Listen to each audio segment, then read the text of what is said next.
I'm Hadar Hazony, And I'm Titus Techera. and this is Transvaluation, a series of conversations dedicated to Nietzsche's Beyond Good and Evil.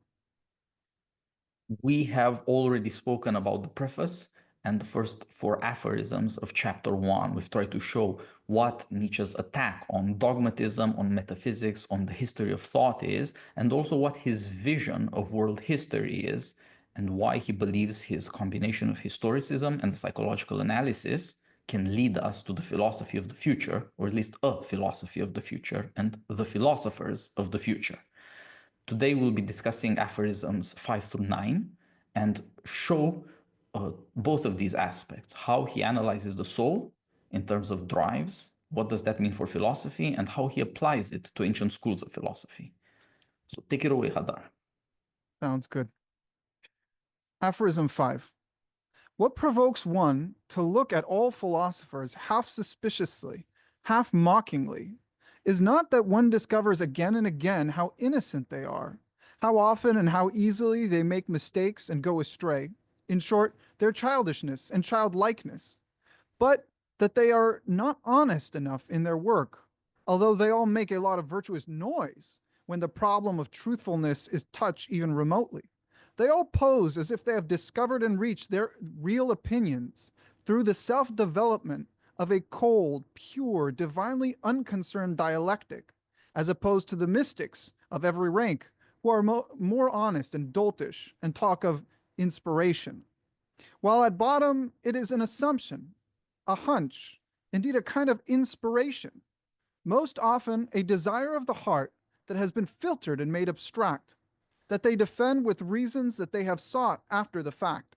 They are all advocates who resent that name, and for the most part, even wily spokesmen for their prejudices, which they baptize as truths, and very far from having the courage of the conscience that admits this, precisely this, to itself, very far from having the good taste of the courage which also lets this be known, whether to warn an enemy or a friend, or from exuberance to mock itself.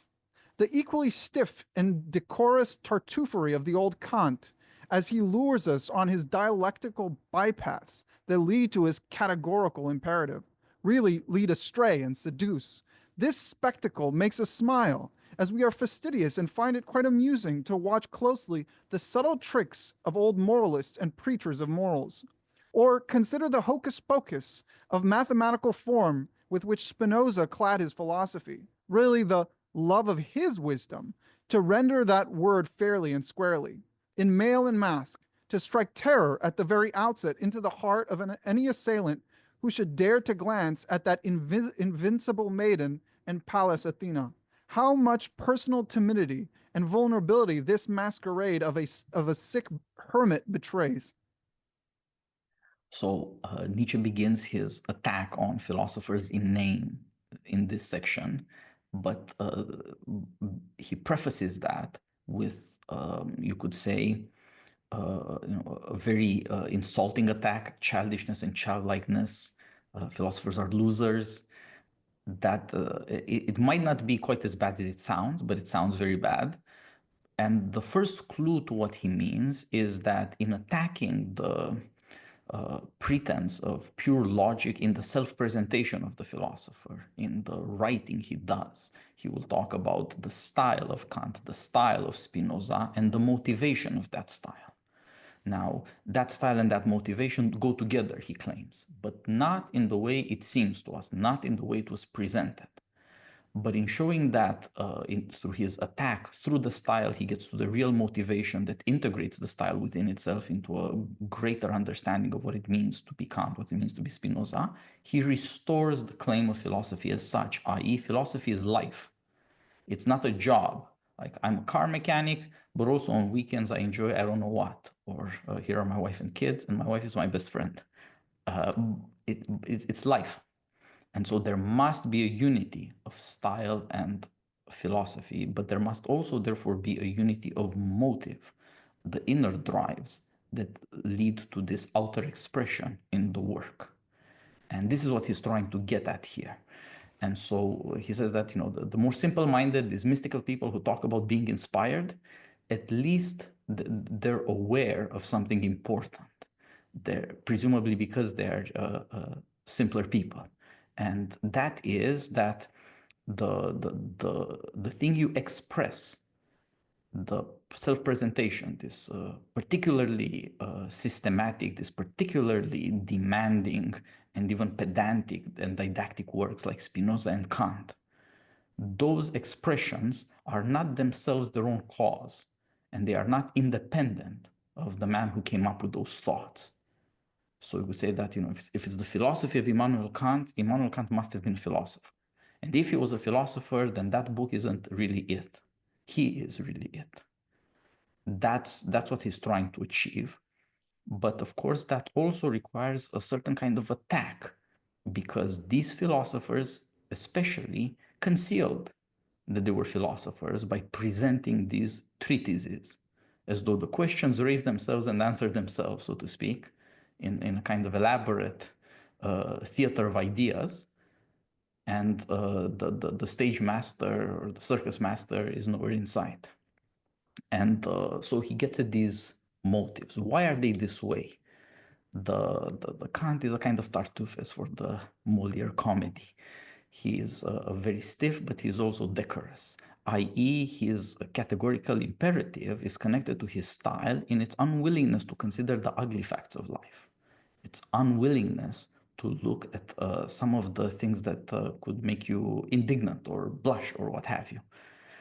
And in the case of Spinoza, who wrote more geometrico in the geometric or Cartesian style of coming up with demonstrations, of setting up axioms and coming up with theorems and proofs, propositions, lemmas, corollaries, the full Euclidean apparatus of logical deduction. Nietzsche says, well, he was hiding behind all that, wasn't he? All of this claim of being also demonstrative. All he really demonstrates is how overpowering his own love of wisdom was, how he was showing off. And that behind that, again, we find that, there's maybe a kind of understanding of truth as a woman, but this woman is Pallas Athena, the invincible maiden. And that's a joke, of course, about virginity and, if you will, penetration. The pretense of Spinoza hides a great ego. And I think this is not a bad guess if you think about, in other cases, Nietzsche has much to say in favor of Spinoza, or if you will, Goethe had much to say in favor of Spinoza. And if you could say why, it's because it's the most delicate form of egotism in the history of philosophy. Yeah, it's interesting that you mentioned at first that it's a kind of attack, but on the other hand, it appears to be a very aggressive attack. But thought about a second on second look, it may be one of these kinds of backhanded compliments as well. Um, Obviously, we already discussed in the preface the issue of childlikeness of philosophers, that they lack a certain self-awareness and an ability to ask themselves second order questions. Why am I thinking? Why am I asking the questions that I'm asking? But of course, in Zarathustra, we know that the child is actually something that, or recapturing childish innocence is something that Nietzsche is interested in. And he actually sees it as a great virtue. So here it's being posed as a kind of innocence or a lack of capability on the part of philosophers. On the other hand, in other places, Nietzsche actually extols this virtue as a very important goal, right? And then choosing these two philosophers, Spinoza and Kant, is also, on the one hand, appears to be a personal attack on them, right? Kant is this old moralist, he's this proper German, he's trapped by his moralisms. And Spinoza is a Jew who is dependent on this formidable instrumentation of logic, as you pointed out. But both the analytic pedant and the moral prude, both of them as philosophers, are expressing those drives, those inclinations of the heart, rather than attaining some objective system, which of course both Spinoza and Kant were highly regarded for achieving, right? So they both wrote works which were considered landmarks in saying, well, this is the definitive state of reality. Like this is what is. And Nietzsche comes and says, well, no, really, one of them is just a kind of spurg, and the other one is an old German moralist. And that's what's really doing the philosophizing. We are being intimidated by the layers of logic, by the complex language, the complex analytics, to think that they are attaining something external. And it's our own fear which prevents us from recognizing that really we're just talking to Spinoza, we're talking to Kant. This is their view of the world. And almost not that much more impressive than the inclination of the heart of the mystic, who honestly says, yeah, this is just how I feel. This is how I think. This is my experience of it. And he calls it inspiration. So on the one hand, uh, the philosophers are innocent. They're not aware that they are projecting themselves on the world. But on the other hand, there is a certain degree to which we would say the mystic is doltish, right? He's simple. And his simplicity in saying, oh, this is how I feel about things, this is how I think about things, prevents him from creating anything that would compete with the system of Kant or the system of Spinoza. So there appears to be this projection or this attempt to objectivize the world actually does produce something which is worth more than what the mystic has, even though it is not essentially different. But it is qualitatively, at least in some ways, superior. And this mentioning of Kant and Spinoza, even though it is a personal attack against them, is also a compliment in saying these are the two greatest modern philosophers that achieved, or at least attempted to achieve, a true understanding of the objective truth. Yeah, so the simplest way of stating the difference between the philosophers and the mystics is that the mystics leave it at inspiration. They're aware that they're not exactly in control, but they seem to suggest it comes from outside, like the air you inspire. Whereas the philosophers are lying to you because they're lying to themselves. They don't want to admit that it's coming from inside. And that is to say that they are pretending to be moralists, they are really seducers. And there might possibly be the slightest reason to say that about Spinoza, but certainly not about Kant. And so revealing the seducer behind the moralist, the Tartuffe, is supposed to make you think of a simple philosophical proposition. There is no effect without a cause. There is no action without a motive in a human being.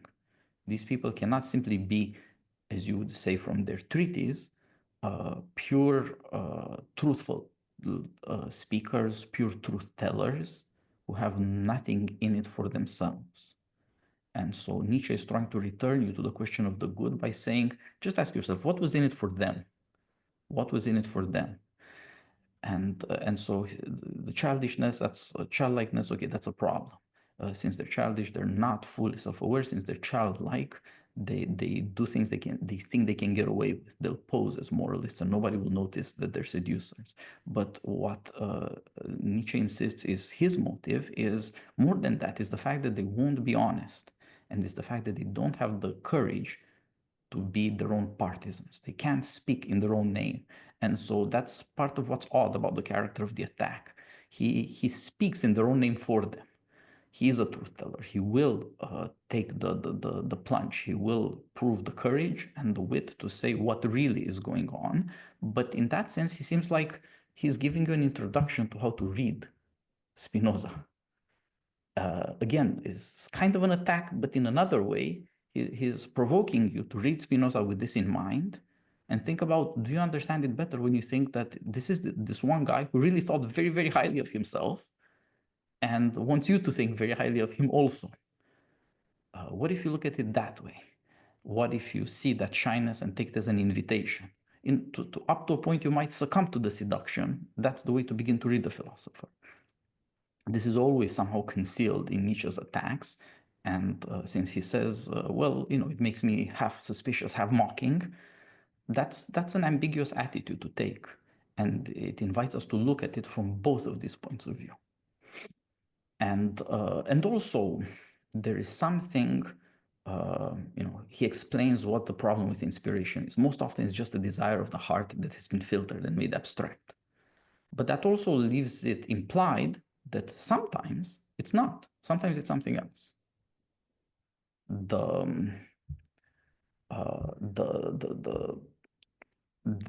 Usually he qualifies statements in this way to provoke some people into error, to confuse most for all, and other people to ask themselves, okay, but if most is not all, because he did say most, what would some be? And since he describes what this kind of problem is, he'll let you think about what the alternative would be. There's a certain completeness to his analysis by speaking and by silence, by qualifications, that in the power of the prose, in the spirit of demolition, of accusation, of malice, as he says in this section, could be concealed. But then you come back around to it. For example, if you ask yourself, why does he care so much about these people? Why did he care about Spinoza enough to try to figure him out? That matters. And certainly to a man who says your motives matter, they in a way are more your action than you know. Yeah, and there might be something to this abstraction, right? We haven't even gone into that yet. The fact that it originates, the thought of philosophy originates in a desire of the heart, does not mean that it is equal to all desires of the heart.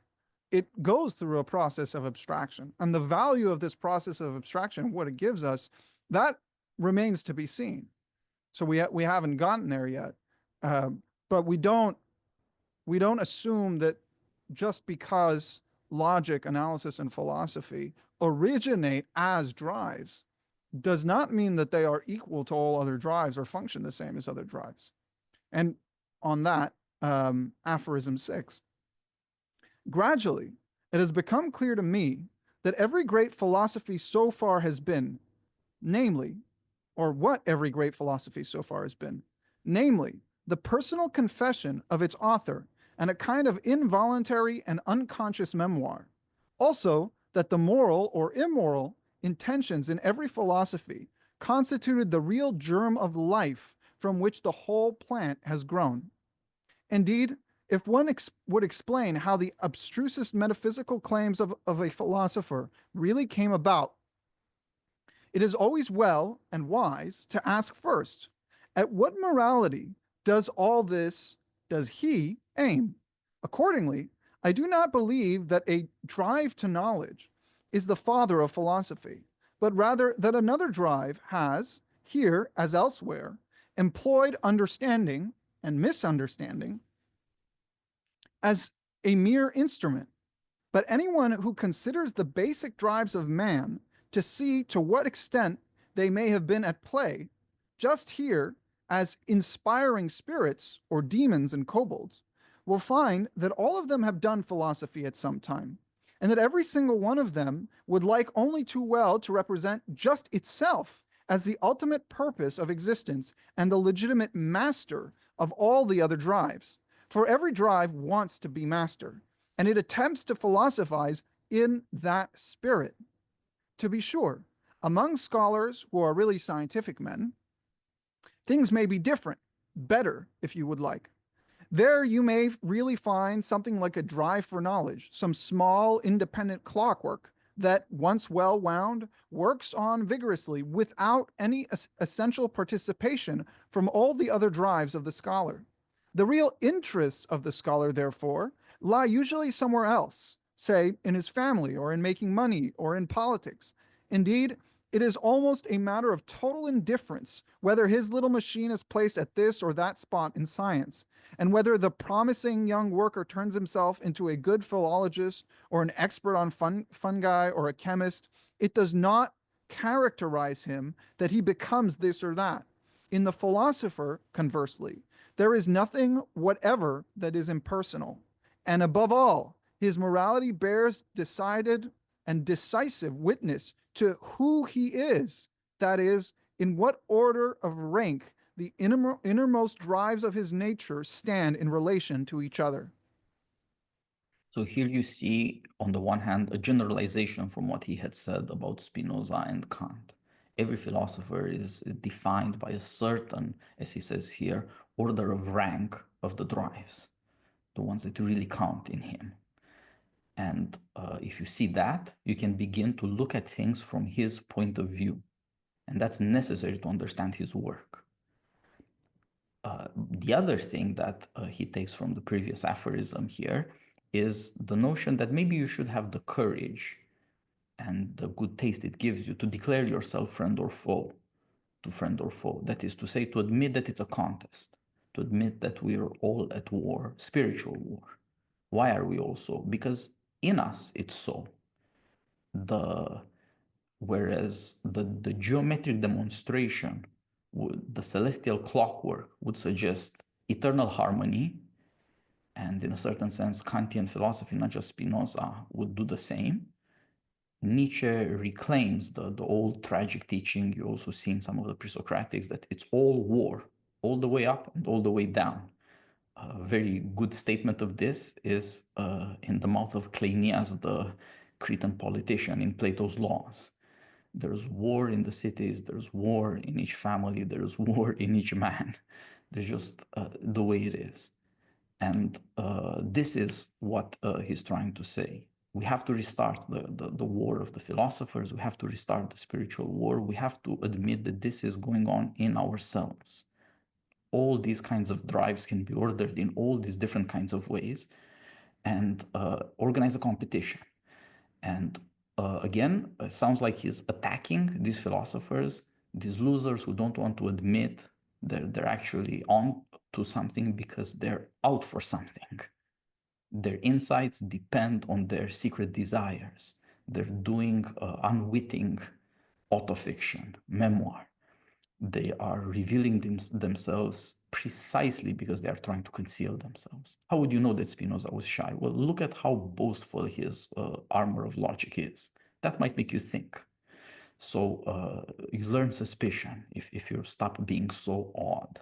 But to learn that suspicion is also to try to understand the unity of a being. And that's the interesting thing here. You can see, because he creates this distinction between the philosopher and the scholar. The philosopher is defined by this astonishing, almost divine claim. In him, there is nothing whatever that is impersonal. All of the pieces hang together. Your demonstration of the celestial clockwork or whatever, meaningless maybe, but the claim that any philosopher, as philosopher, has that kind of unity to himself, a coherence that is denied to other people, that's a very important claim. That's what identifies these kinds of beings. As opposed to the scholar, who might actually have a drive for knowledge, it's just that he's not really human. He can have any other kind of life. He can study any kind of thing because it's just a job. You could say that he has been tricked by the philosopher who gave him the mechanistic view of the universe and has made the mechanism of himself. That's his job, that's his claim to prestige, but he doesn't even buy it, he doesn't believe in it. If you look at this distinction between the scholar and philosopher, you could immediately predict that academia was going to fall apart. That anything from activism to office politics, as they say, social justice, whatever kind of craziness is going to take over these people because they have no inner unity. They're scholars, they're not philosophers. This is also the justification of Nietzsche's own decision to abandon academia, in which he succeeded so brilliantly so early. It's not really human because it's all about scholars and it's not at all about philosophers. If you want to find somebody who doesn't get Nietzsche or who doesn't get Plato or whatever, first thing you do is you go to philosophy department. So that's the situation. Tough. What are we going to do? But the point he is making by this distinction is, again, that criticism of the philosopher is asking, what does it mean to be human? In what way is there a being to this? Some kind of nature, as he says. Therefore, a kind of completeness. There is an ordering of rank of the different drives. And he at the same time attempts to rescue the heterogeneity of human beings. There are many different drives at war, and different ones win in different ways in different people, and that's why there are different kinds of people. The, the war of the philosophers, the spiritual war, the conflict and the tension are supposed to save the richness of mankind from the aridity and the uniformity, the reductionism of one mechanism. Everybody is reduced to the same simple teaching. Everybody ends up parroting the same, if you will, ideology. That's what peace means, death of the soul. Better to go the other way. That's the argument he's making. Yeah, this war, that all things are war, it's similar to a different saying, all things are water. Um, Nietzsche has a conception of human beings. He first starts to broach it in Morgenröte. At this point, it's well developed. That may be unfamiliar to some readers. Uh, Sometimes it's referred to as drive theory. But really, what he's saying is that human beings are made up by countless drives, forces, energies. And each drive, each inclination is directed only at itself. And these can be very concrete, simple drives. For example, hunger, thirst, sexual desire. And they can be very, very complex drives. For example, the drive to truth, drive for status, drive for honor, and so forth. And this war that you're describing, it occurs inside the human being, not merely on a psychological basis, but also on a physiological basis. They seize upon the body. And when he says every drive seeks to be master, he means that whatever action you happen to be doing right now, for example, listening to a podcast, is happening because one particular drive has at this moment succeeded in taking over the organism, asserting itself, dominating the rest of the organism, and harnessing it in order to direct the organism, that is you, in a particular direction, right? So a force drives the body in a particular direction. And this is important because when we say that philosophy is a memoir, it's a disclosing of this desire of the heart. What that means is that each philosopher philosophizes in a different mode. He is being governed by a different drive, which is using philosophy. It is using the drive for truth to obtain something, to go in a particular direction, to go somewhere. The drive for truth does not on its own simply float out into the universe, take an objective perch, and start describing things. Rather, it is being guided by some morality, some evaluation, which is using it to forward that evaluation, right? So people have moral instincts, they have evaluative instincts, and they post hoc rationalize them. So in order to construct some kind of philosophy, in order to bring themselves to a particular place. And then he entertains, as you know, a particular kind of creature who really does have an objective truth drive. This creature he calls a scholar. And he says, what if there was a creature whose truth drive was utterly divorced from their other instincts? They were not aimed at attaining power or status. They were not aimed at a particular emotion. They weren't aimed to create a particular artwork. This drive for truth would be fully quarantined, displaced, completely disconnected from the rest of the drives in the human being. What would result? And as you pointed out, Nietzsche says what results is meaningless. It's just random production of information. Maybe you're looking at mushrooms. Maybe you're reading old books about Kant.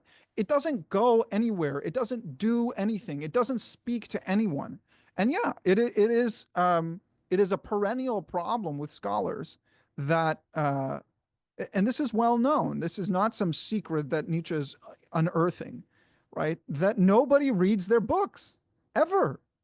And this is so well known that scholars sit around joking about how no one ever reads their books. But you really must ask about the psychology of a human being who devotes their entire life to writing about things that no one will ever read because no one cares about it, because it matters to no one, least of all them. Right? It's this little robot. As you said, you've made yourself into a machine. You're a little science machine who is solving these little science problems, these little logical formulas that go nowhere. Why do they go nowhere? Because there is a presumption that truth can be objectivized. The very objectivization of the truth has cut off, right, the meaning of the truth seeking at its knees, and it floats off into the ether on its own, completely irrelevant to life. And this is something that you see all the time. You see it in people all the time. You see it in people's work. I shan't name any names. Don't want to get into any fights, but we all know people like this. So it's not a secret. It's not a secret. And then you raise a very interesting point that, in contrast, the philosopher, as Nietzsche proposes him, doesn't engage in this activity, right? So, on the one hand, as we were saying before, they're innocent or naive in their inability to see that their entire internal world, all of their drives are being marshaled in order to pursue the truth, in order to create their philosophy, their personal memoir and thoughts about the world, a confession of their morals and their evaluations. But on the other hand, that's what makes them good, because it creates an internal harmony. The harmony does not come from the external world, from the objective truth as such, which is in itself harmonious. No, the external world is chaotic, but the philosopher imposes order on himself and creates this system of judgments, of valuations, where every drive has its place, where every inclination serves a purpose.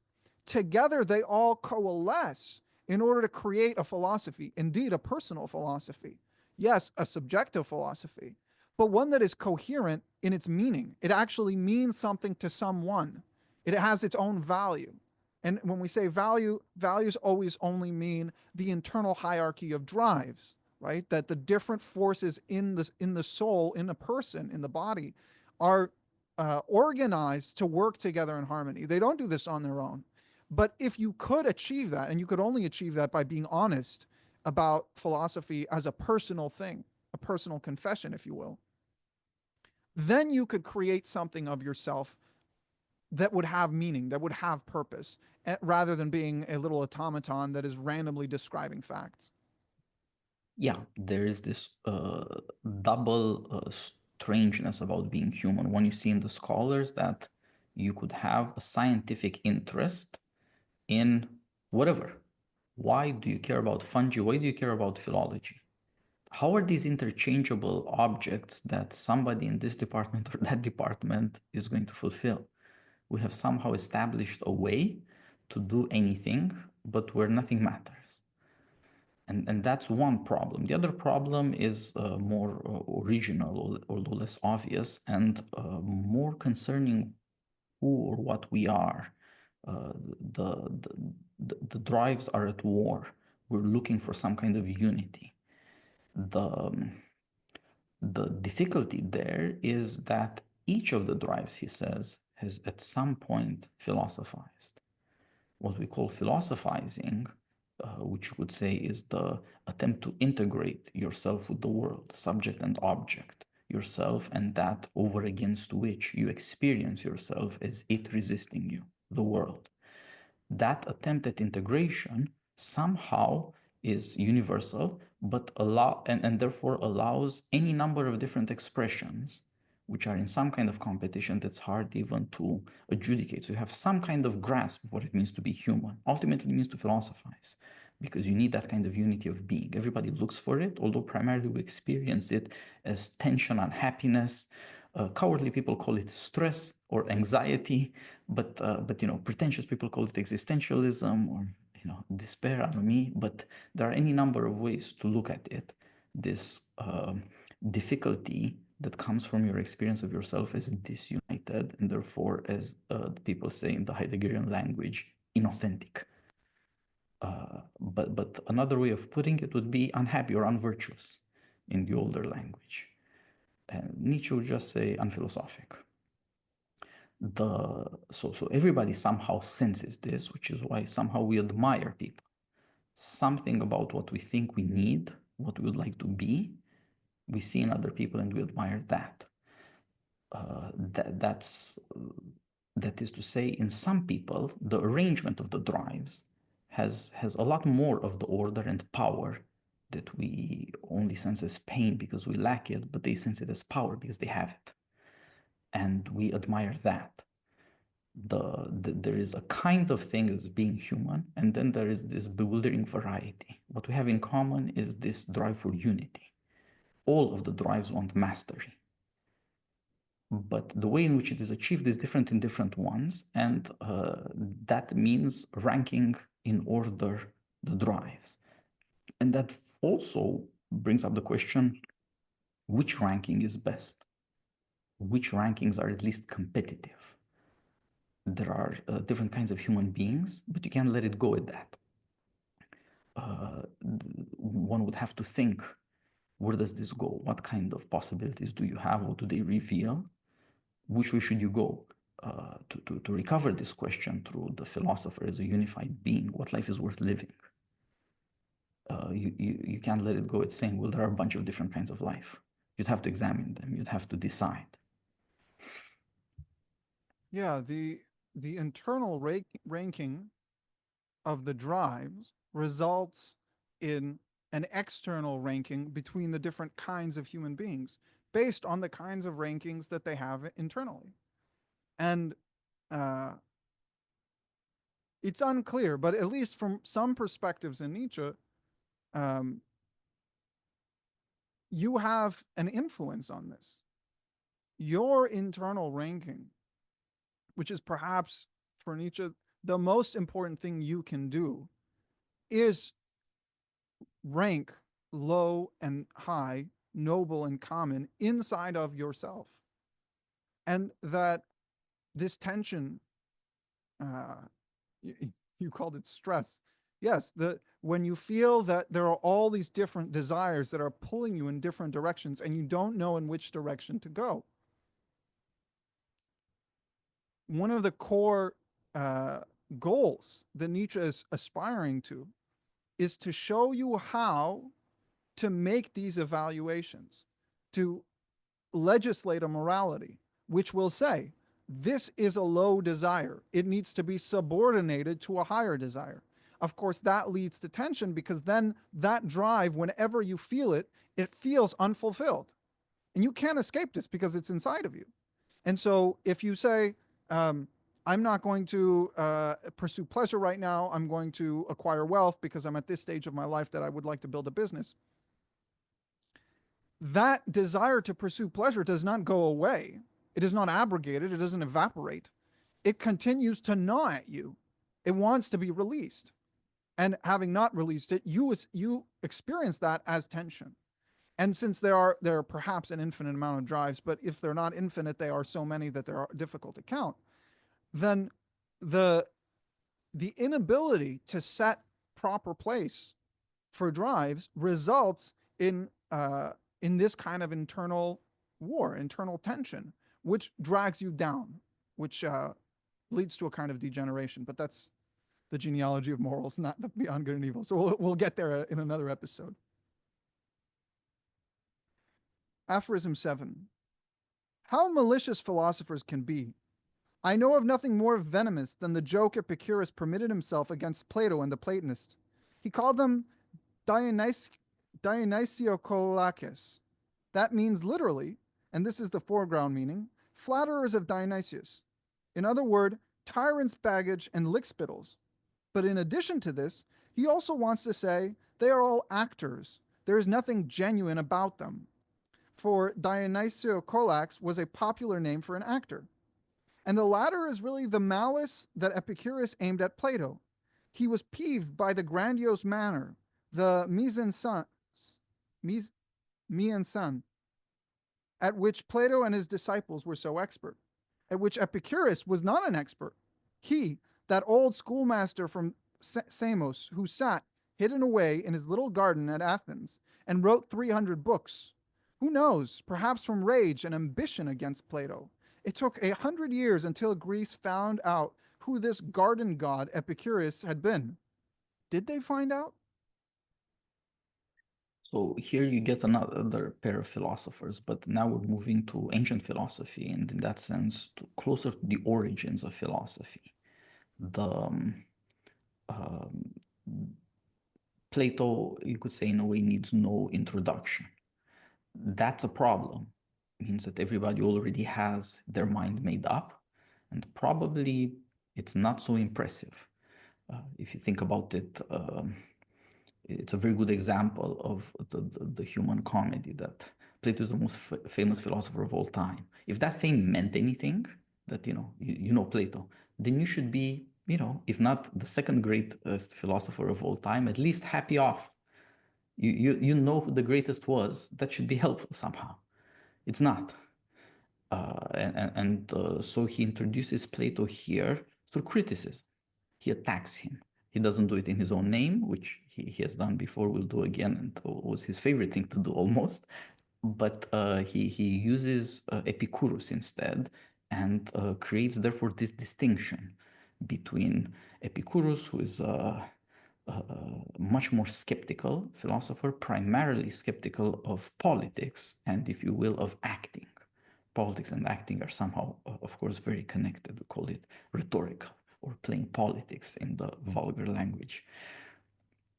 That's what Plato excelled at, right? He's the founder, not of philosophy. There was a lot of philosophy before that. As Nietzsche calls these people, they are pre-Socratics. They have the misfortune of not being Socrates in that sense, i.e., not to have been written down by Plato. Plato made up all of these stories about Socrates, and that drama still continues. Plato had the grand manner.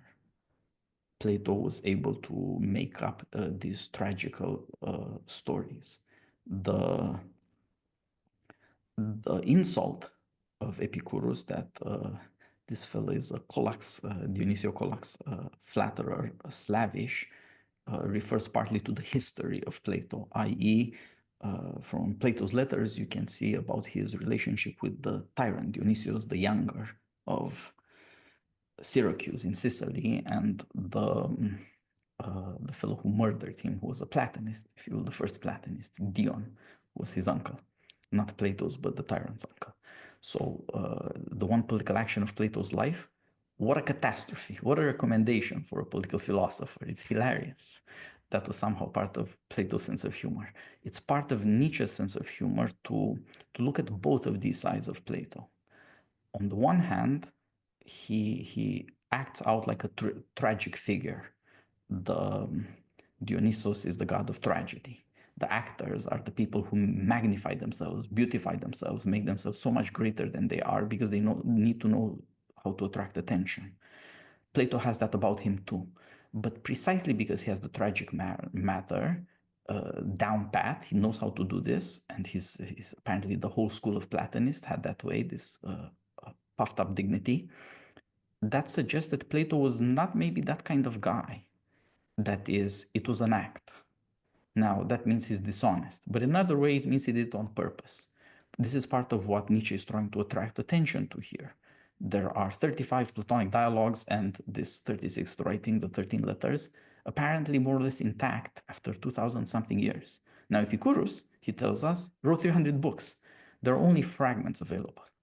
The only exposition of Epicurean philosophy that has coherence is the poem of Titus Lucretius Caro, De Rerum Natura, from the 1st century before Christ, Latin poet philosopher.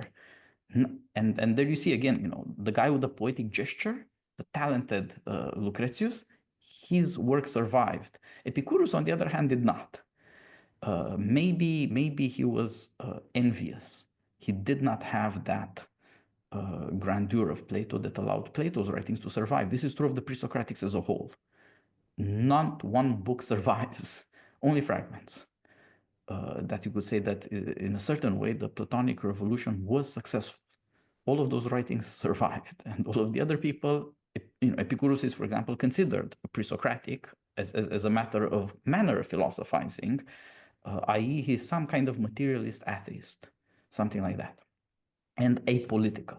But he lived, well, after Plato and Aristotle, actually. It's so it's more typology than chronology.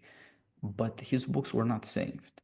And Nietzsche points out two things that you should think about in light of what he had said before about the style of uh, Kant and Spinoza. That's the style of modern science. It's incredibly pompous and it's part of their success. And it's why they will survive so long as the taste for modern science continues. The taste that Plato spoke was the taste of the tragedy, the taste of high political drama. And that's why he survived for so long. And that's why you could say Plato badly needs Nietzsche. In an age of Kantian boring people, you need Nietzsche to bring back fire and blood and tragedy for people to understand Plato again, because he lived in a different world. He addressed an audience of citizens and of tyrants and tyrannicides, and it was a lot more eventful and and exciting. And that's, in a way, also an aspect of Nietzsche himself, of course. This Sturm und Drang, if you want to be contemptuous. But another way of putting it is that Nietzsche, like Plato, is a philosopher who appeals primarily to thumos or spiritedness, to the self assertion that is also a self defense, that is also an attempt at self understanding, that somehow makes us human or begins us on the path of understanding what it even means to be human. That's a very rare quality. It's certainly not what you see in Kant, at least not at first glance. Now, Epicurus is the opposite of that. He is venomous and malicious. These are qualities that Nietzsche admires. He tells ugly truths, in short, as opposed to, say, Plato, who tells beautiful lies. Plato is theatrical, Epicurus is much more down to earth. He can see through the mask, but he cannot put on the mask. He cannot do the whole theater, and he suffers for that. And of course, like Epicurus, Nietzsche himself was a schoolmaster and hidden away. Nietzsche was not really famous in his lifetime, and maybe it's because he couldn't quite do it. Maybe it's because he shunned it. But there are aspects of Nietzsche, as you can see simply from what we have read so far, that go with Epicurus and aspects that go with Plato. And you wonder, what would the combination of these things be? Epicurus mattered quite a bit to Nietzsche because coming after Socrates, he mocked the Socratic turn to the study of soul and of the virtues, to the talk about the noble and the just things. And that shows an alternative and a kind of freedom in the Greek spirit from morality.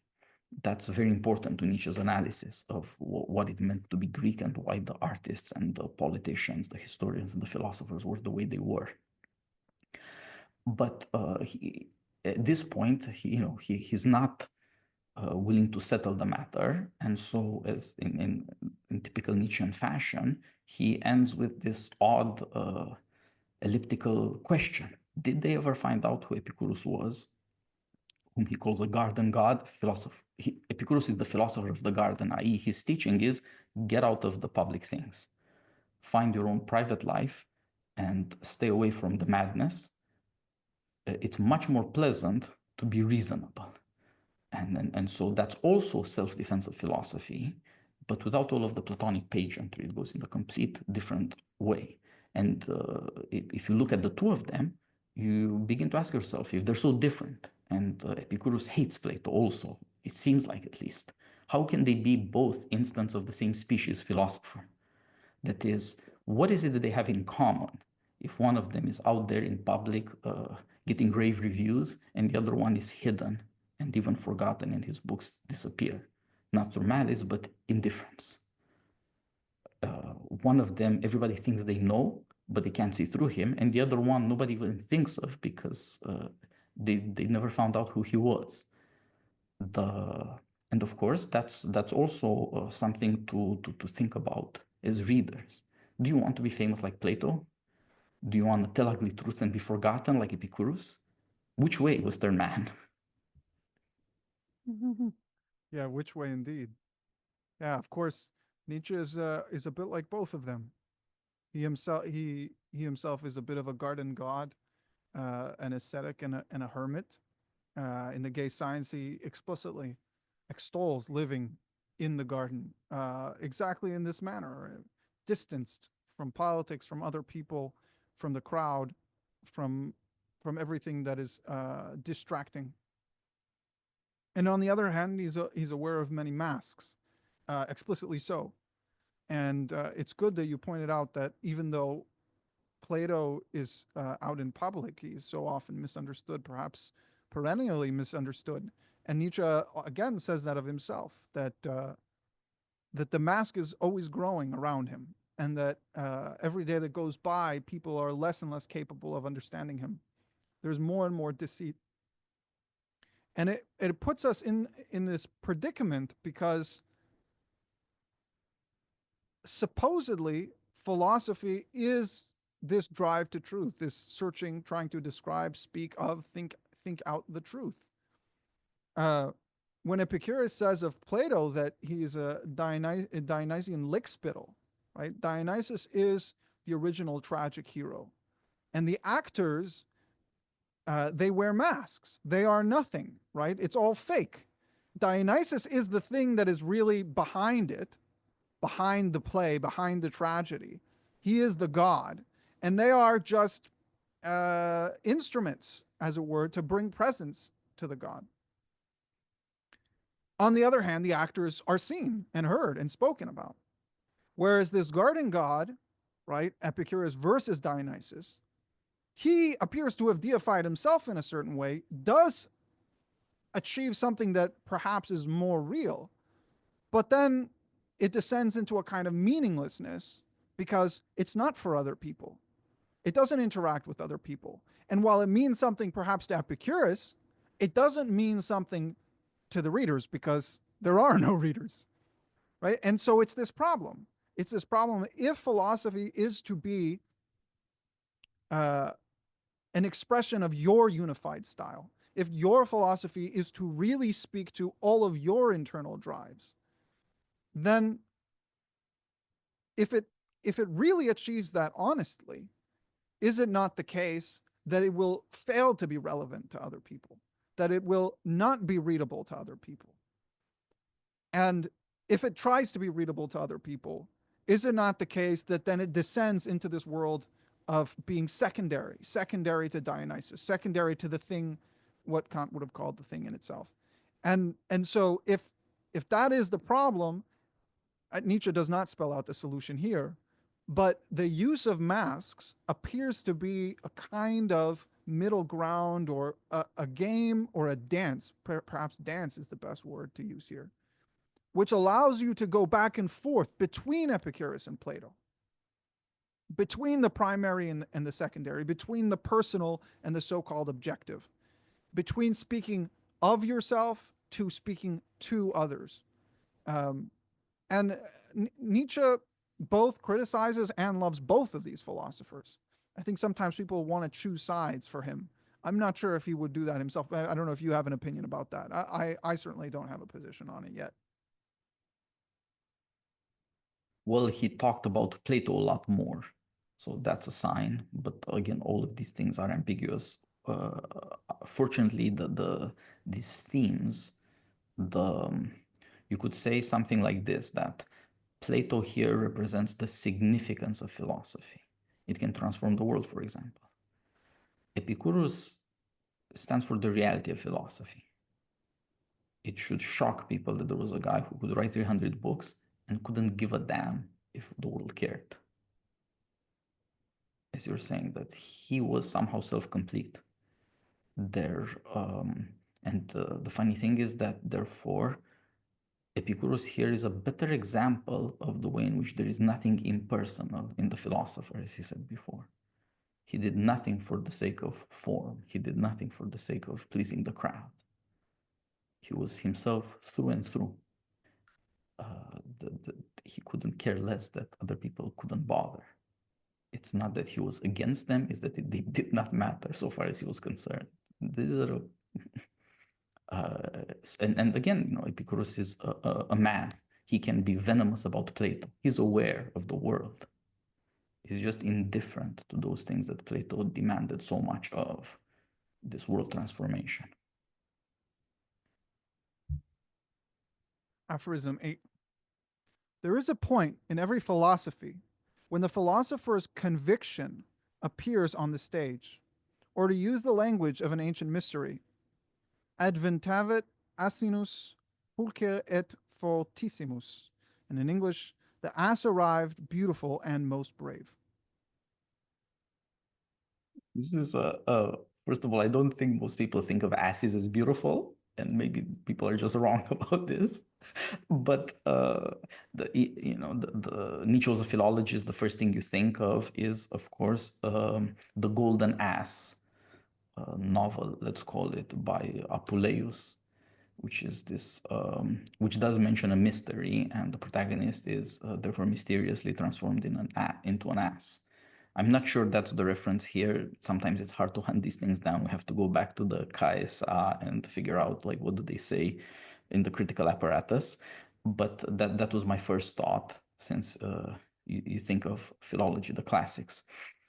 Also, obviously, it's Latin, so that helps you think of the Latin novelist Apuleius. The that's a funny thing to read because it's sort of a philosophical book for a world in which there is no philosophy, the fictive world of the novel. There's no possibility to think philosophical thoughts there, and then hence the mystery. But as to this, why does he have to say this? Why do we need this weird little thing with this weird quote with no attribution here? He hasn't done it before. If he largely won't be doing it again, but there is a danger in following his train of thought that people will end up thinking, well, it's all made up and anything could be anything, which is, of course, part of the point of that novel, The Golden Ass, this problem. He insists that it ain't so.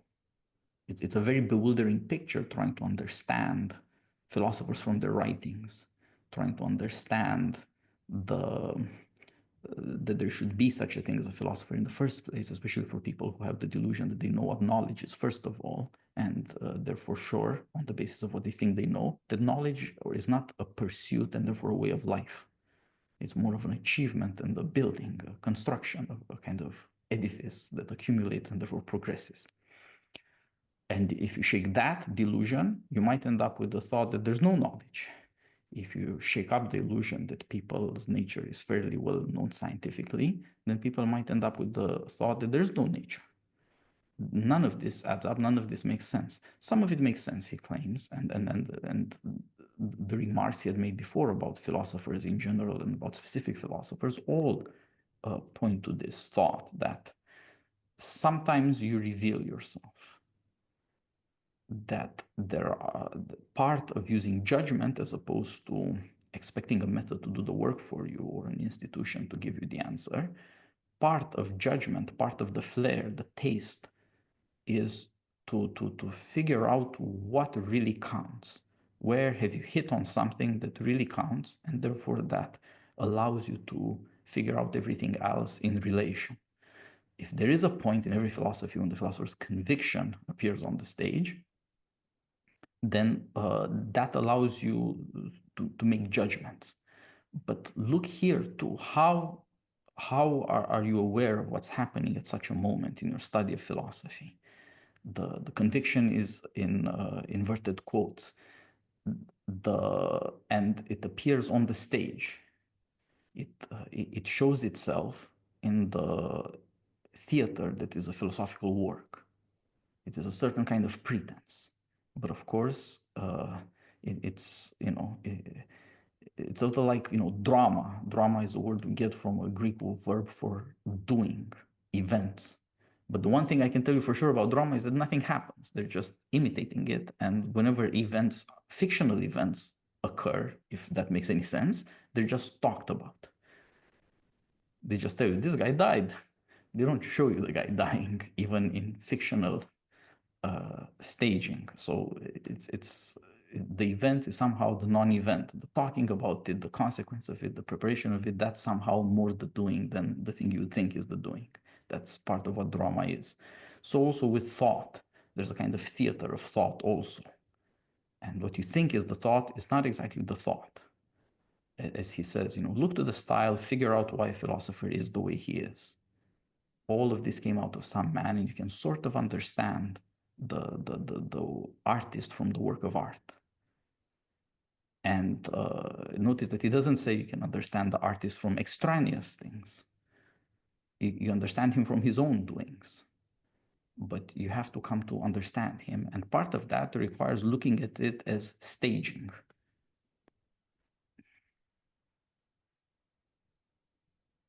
Yeah, it's there's a duality. There's a duality because on the one hand, philosophy, all good philosophy, worthwhile philosophy, is a confession of one's own internal judgments and valuations, perhaps instinctive, certainly prejudiced.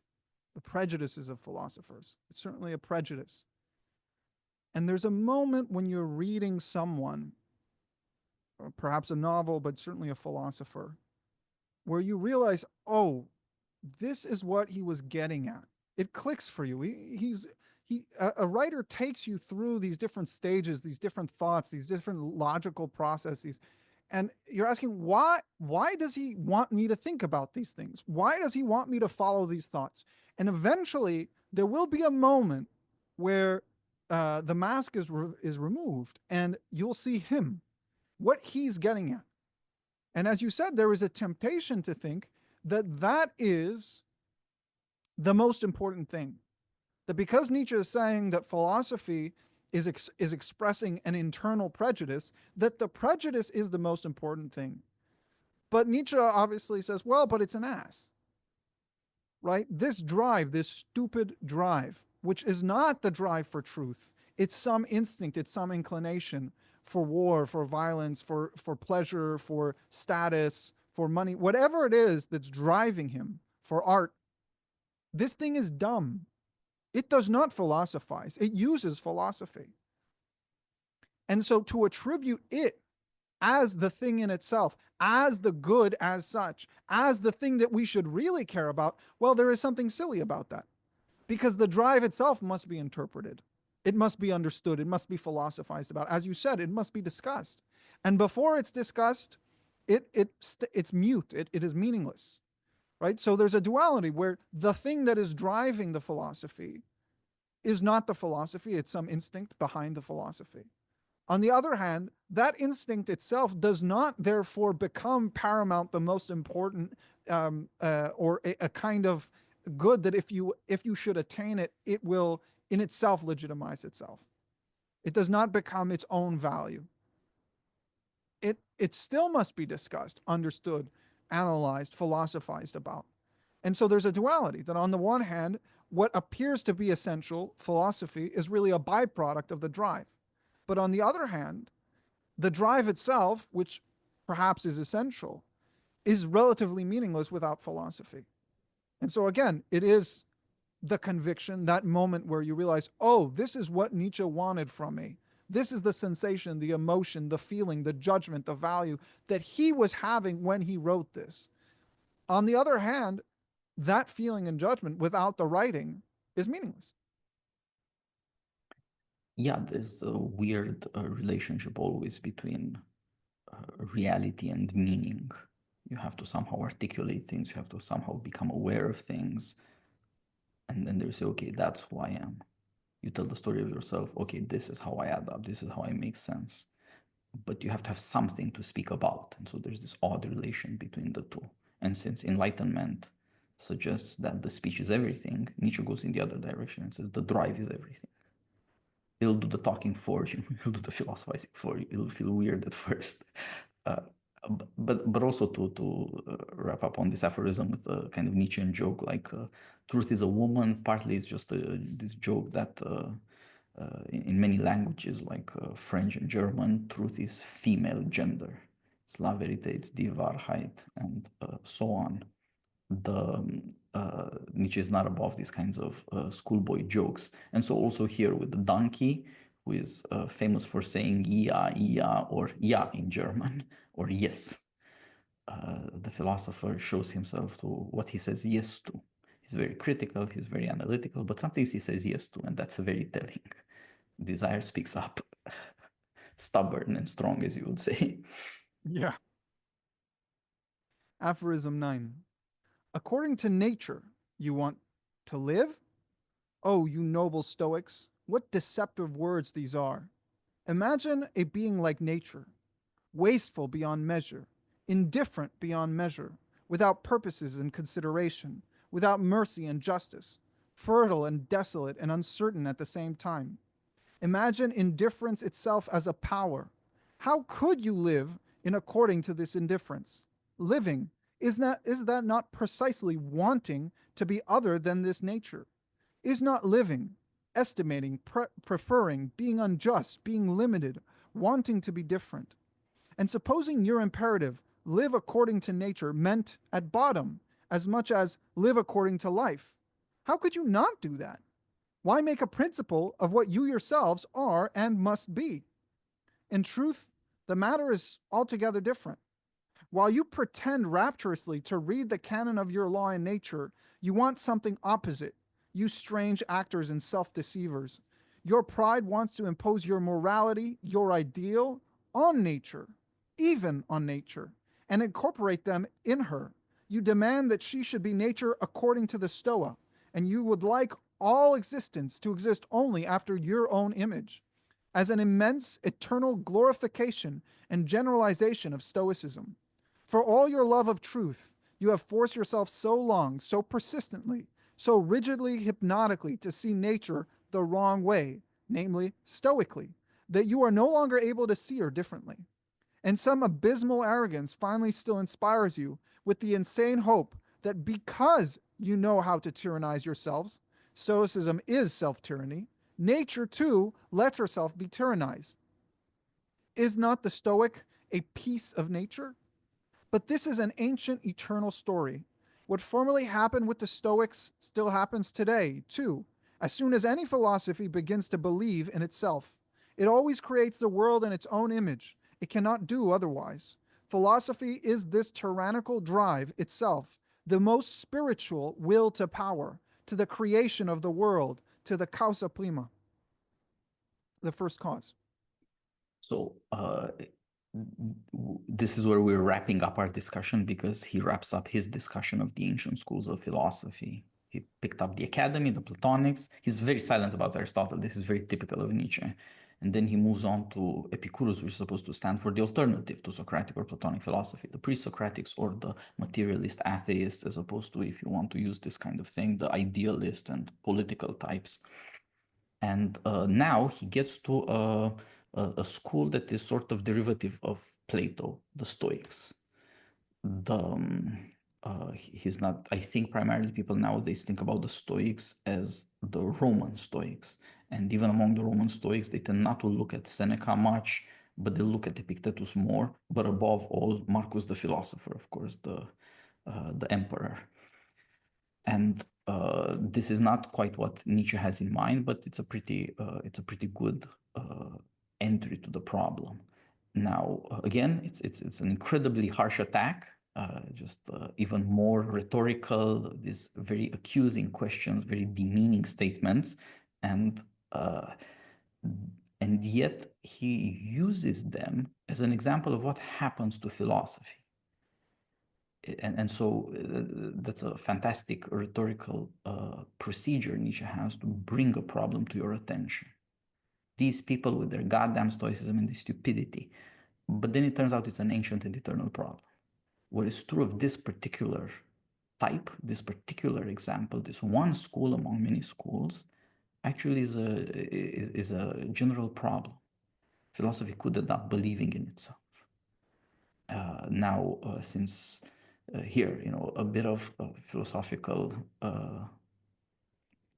notes. The Platonists are, in being actors, are public figures. Epicurus, the garden god, is a very private figure. The Stoa and the Stoics are somehow in between. The Stoa is the porch, by the way. So the porch is not exactly public, it's not exactly private. But this in-betweenness seems to be somehow the worst of both worlds. The Stoics, like the Epicureans, are not political philosophers. They're all about some kind of natural law, but it's not political law. It's not regime theory. It's not, trying to rule. They're not going to tell you what Plato's Republic or Plato's laws would tell you, or Aristotle's politics. But on the other hand, like the Platonists, they are somehow, self-deceivers, right? They're not deceivers of others like the Platonist actors. They're self-deceivers. So again, some maybe the attempt to have nobility without politics is inherently problematic, by the way, and that's of course a warning to so many people in our times also. But the Stoics have some connection to philosophy. They've learned, therefore, from the philosophers about nature. Nature is an invention of the philosophers. I mean, the word, talking about nature. Normal people don't talk about that. They talk about the world. They talk about earth and heaven, or they talk, but not about nature. That's a philosophical invention. The Stoics have that in them, and what has it done to them? It has made them unaware that nature is, maybe horrifying. Now, if you read the Stoic doctrines, they were quite aware of this. It's much more a Stoic teaching to say to somebody, well, you should just think about maybe your kids will drop dead and you shouldn't worry about it too much. It's not really under your control and it shouldn't really affect your happiness. I think if people read this aphorism, they'll think that the Stoics must have been milquetoasts, that they must have been a little sentimental or something like that. They wanted nature to be oh so pretty. But then he also says they are self-tyranny. That's what they are. How can you reconcile the two? Why is Stoicism self-tyranny? It's precisely because they were aware somehow of the misery of nature, the terrifying aspect, that they thought to tyrannize themselves, so to speak, to enforce by strength of will the worst things on themselves that the cosmos might throw at them, and therefore be in a position where they are immune. Immune to what? You could say that Stoicism is the morality or therapeutics of anti-tragedy. Nietzsche, of course, is all about tragedy. It's hard to believe, but it's almost impossible nowadays to understand what tragedy means. Like, if a kid gets hit by a car in the streets, people say that's a tragedy. It might be the end of life for his parents, not just for him, but it's not a tragedy. A tragedy is the story of a noble protagonist whose fortunes reverse from good to bad, if you allow a little schematic Aristotelian language. The point of it is that those men we admire and in whom we somehow hope that is the world and it is justified, it makes sense. Maybe we'll be happy this way with this guy, follow him, follow the leader. Or if we won't, at least he will, and that still justifies the world. And then it all goes to hell. That's the stakes of tragedy. Your suffering doesn't matter, but if a ruler that really is a representative of his people is wiped out, then that involves all of our morality and all of our beliefs, and it might be this sudden revelation, as Nietzsche suggests, of the abyss on which we pile up all our arrangements. Stoicism is supposed to cure that somehow, and this is why he says that they have turned nature into something that that's either impossible or meaningless. If it's just live according to life, whatever kind of life you live is just going to be that. But and that is to say, you can't find a standard outside of your behavior. But if there is a standard outside of your behavior, there's a nature, then what would that be? What is outside of your behavior? What is outside of the law? What is outside of morality? It's probably a lot closer to horror and a lot less close to paradise. Also, what he says here, a being like nature, wasteful beyond measure, different beyond measure, without purposes and consideration, without mercy and justice, fertile and desolate and uncertain at the same time. Imagine indifference itself as a power. Could you live according to this indifference? This is also a description of a woman. By the way, it might not be obvious the first time you read it, but when you think about it, and since he's been talking about women, you might describe a woman this way. The And if you don't, shame on you. The maybe it is a standard, but then it's almost impossible to deal with. And so this allows Nietzsche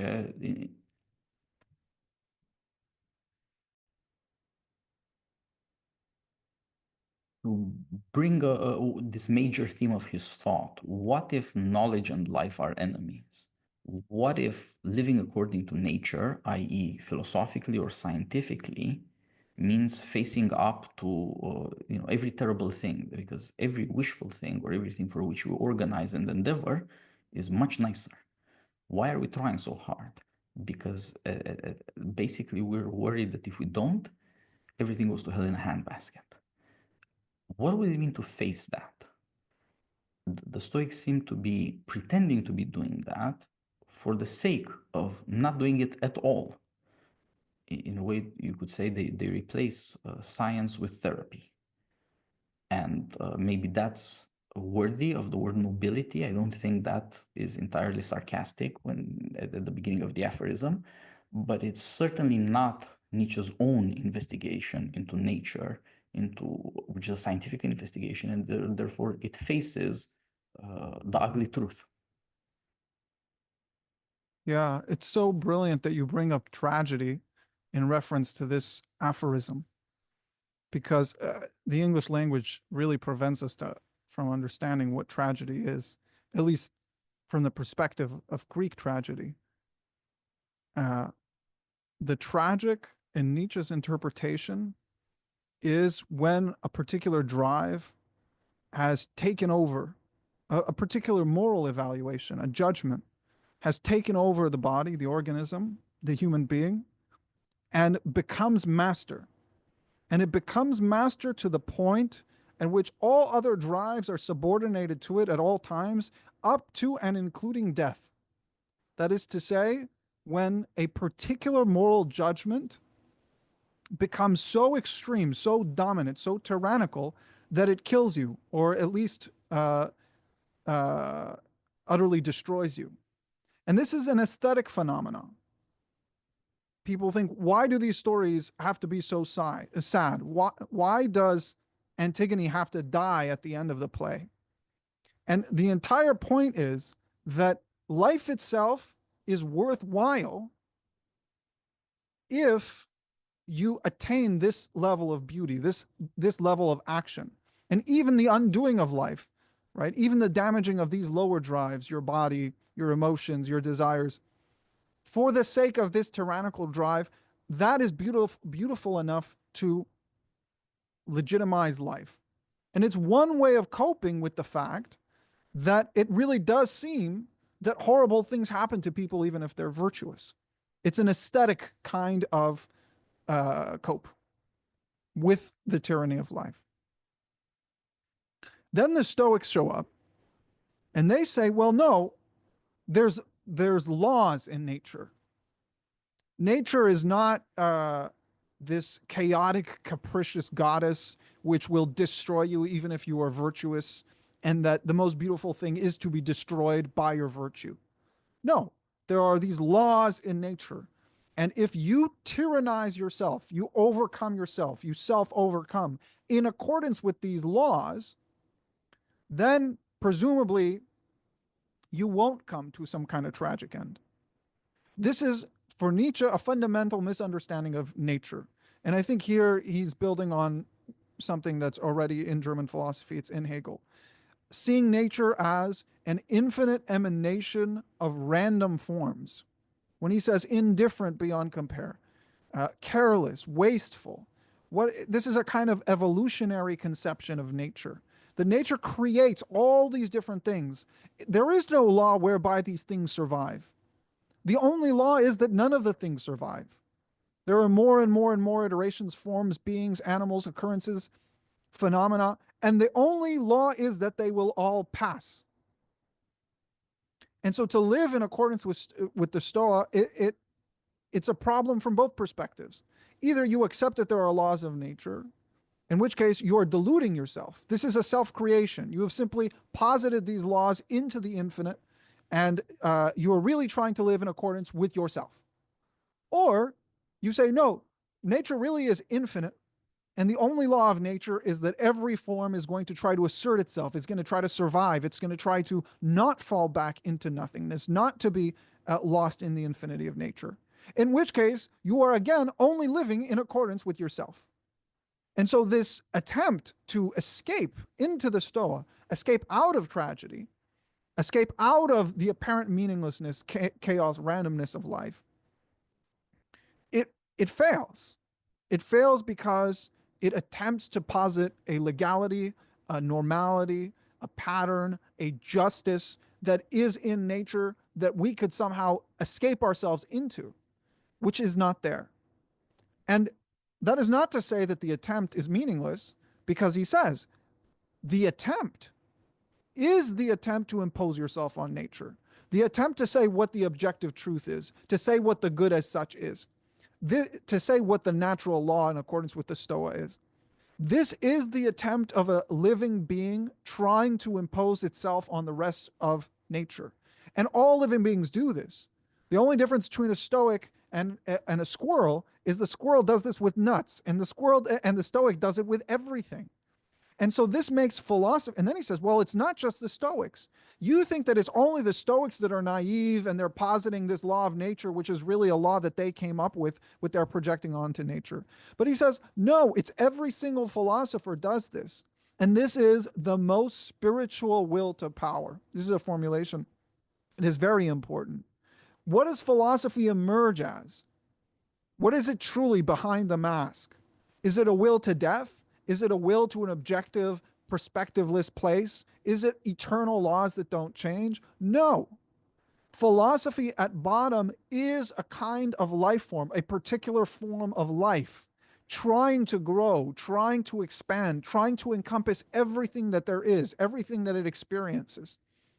This infinite projection. In this sense, when he says the most spiritual will to power, in a sense, he's saying it's the most powerful form of the will which tries to overcome everything that is in you and everything that is outside of you, everything that you experience and everything that you think and everything that you feel.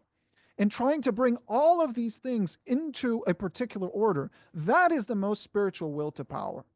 Not philosophy as death, not philosophy as nihilism, but philosophy as the ultimate pinnacle growth of who you are.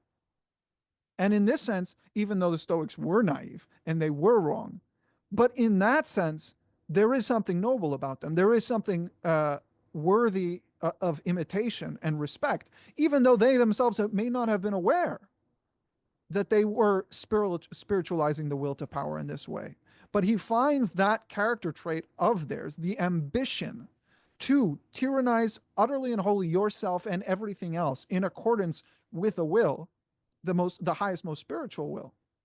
That is something that is worthy of emulation. And so again, we're getting this double view, where on the one hand you're seeing the naivete, the almost childishness, the simple-mindedness of the Stoics, and of any philosophy which would aspire to attain a natural law. But on the other hand, a kind of respect, because again, they set a goal, they set a standard which is to be pursued, which may perhaps justify itself, even if it is not justified by nature. Yeah, it's interesting that he looks at an example that he's not particularly proud of to say something that is typical. It's something you can generalize from. And so, he doesn't look to the philosopher he most admires here. He looks to these people who are not drawn from the top shelf, and that allows you to see, so to speak, what everybody's doing. And partly that's because they're not doing it so well. Their awkwardness reveals what it is that they're trying to do by the way they fail. But of course, it only reveals that to you if you yourself know that is, he's looking down on them in order to see them clearly.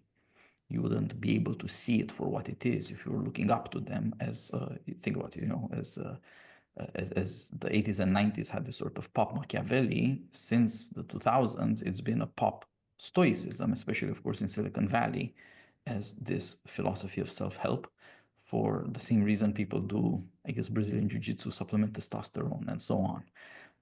I get it, but it's not philosophy. And he suggests here that uh, Stoicism is in a way just a later comer and again, not the brightest child. They began to believe in it. Philosophy talks about nature and they buy it wholesale. But he also suggests that there was philosophy before philosophy began to believe in itself, before that philosophy began to believe in itself and therefore became self-deluded. And he suggests, of course, also that since this is a perennial danger, that this is something that he is trying to avoid, not just in the sense of shaking people out of the death grip of enlightenment. It's not just that philosophy has ended up believing in itself again, but has done it to the point where it ended up believing it doesn't even need philosophy anymore. Just look around at scientists or even engineers or half-rate rationalists nowadays. They all think they're above philosophy or that they have it mastered. It's hilarious. But he is worried about that for his own case. He would want to make sure that it doesn't happen to him in quite this way, that, so to speak, Nietzscheanism degenerates into a school in which people believe in Nietzsche's philosophy, and for that reason, they end up pantomiming it. It's embarrassing stuff. Of course, this has happened. In a way, it's inevitable. If, unlike Epicurus, your books don't disappear, what are you going to do? That's just the problem of the school. It's an important phenomenon in philosophy. If philosophers create schools, the schools degenerate, and it becomes an embarrassment all around. But that also suggests again the need to return to the origins, the need to look at the philosopher in its higher form, not this degenerate form. And the suggestion, as you're saying, this is a tyrannical drive, the most spiritual will to power. That is philosophy. It's supposed to be the greatest effort of the greatest people. And that's the only thing that can really define humanity. It's not possible to define humanity ultimately by these failures. And in a way, it's not possible, that is, to define by the typical. It is a spiritual will to power because there's something odd about human beings. Typical things aren't sufficient for understanding things. Let me just give the example I always give when I bring people up to look at this problem of philosophy. One of the most famous statements about human beings a philosopher made is Aristotle's claim that the man is a political animal and that he is a rational animal. And the two are, of course, very much connected since they're about speaking and trying to learn and to agree. But if you look at human beings, what are they worse at than politics? That's, of course, the first obvious confirmation of Nietzsche's dictum that tyranny is the way. Almost all people at all times and most people at this moment when you're listening to this are living under a tyranny. It's almost impossible to swallow, but it's obviously true, and you can just look around, or as they say, Google it, ask Grok. How can then man be called a political animal if that's what he specifically screws up at most? And yet it is so. And so also, of course, with rationality. What is the most obvious? That human beings are stupid. And yet, that's itself, as with the failures of the Stoa, somehow a sign that human beings are all about reasoning and all about politics. They just screw it up most of the time. To be defined by something that is so unusual is a sign of what he means here about the most spiritual will to power. You couldn't define a fish as a creature that mostly fails to swim. They would all be dead also. uh, but with human beings, we do so. Everybody does it all the time.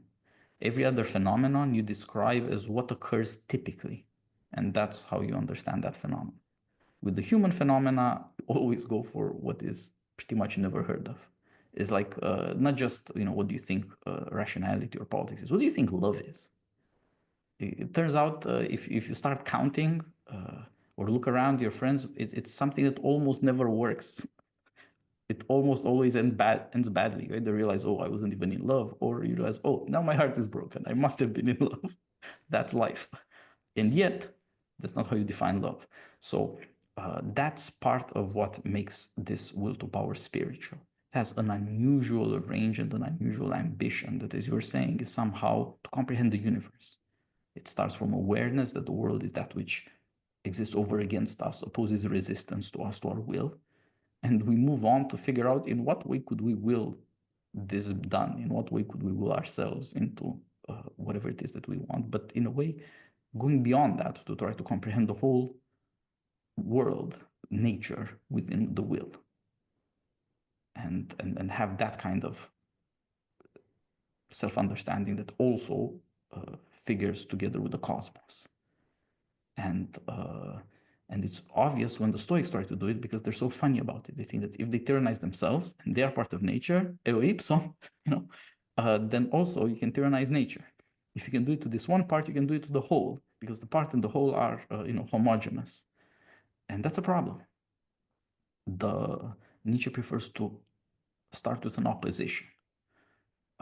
Life is life, knowledge is knowledge, and knowledge may be deadly. It's true, it's the truth that is about the world, about nature. That's knowledge, that's science, but it is deadly. It's bad for human beings, bad for life. The truth might kill you. That opposition makes you serious about who you are and what life is. And then you have to think about that opposition and where it must go. Of course, that's part of what he's developing in the whole of the book. But here is for the first time in this section, he conducts an analysis that is more or less complete. He gives you the examples of different kinds of schools of philosophy, and he raises certain kinds of objections that show you what he thinks he's doing, why he thinks he might be doing it better than these other people since he understands their failures, and why it's necessary. And we will see a counterpart in modern thought in the next section in our next episode.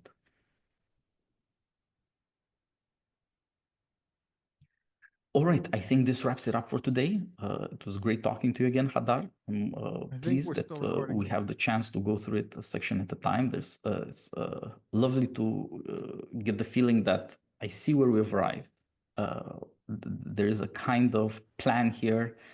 Nietzsche is so bombastic that you can sometimes lose track of what he says in one aphorism, much less in a section, much less in a chapter. But I feel that by the time we're done with this chapter, it makes more sense to me. Why is it one chapter as a whole? What are the prejudices of the philosophers and why do they matter to us now? People want to know. See you soon.